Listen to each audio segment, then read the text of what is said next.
eshitamiz. Namoz o'qimayotganlar oraylarda bo'lsa kerak, bugun bomdodda o'qimaganlar. Xudo meni ko'rib turibdi degan tuyg'u yo'qligi uchun o'qimadingmi? Nima asosingiz bor o'qimayotganingizga?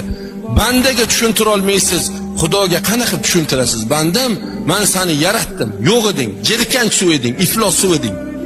Badaningga, kiyimingga tegsa, to yuvmaguncha xotirjam bo'lmaydigan jirkan suv eding. Men seni shu suvdan yaratdim.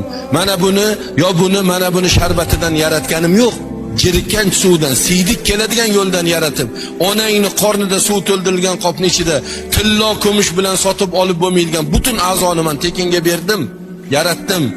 Onani qornida 9 oy 9 kun tarbiya qilib rizqingni berdim, to'rmuchchayni soqilib dunyoga keltirdim. Dunyoga kelishing bilan dadang bakalashga ko'tarib, "Ey qo'shni, sigiringiz bor edi, bolam tug'ildi, sut bering" deb chiqqani yo'q, kasha qidirib chiqqani yo'q. Onangni ko'ksidan oppoq sutni chiqarib sani nafsingni qondirib qo'ydim. Butun minerallarga ega bo'lgan to'yimlik ovqatni, rizqingni onangni ko'ksidan chiqarib qo'ydim.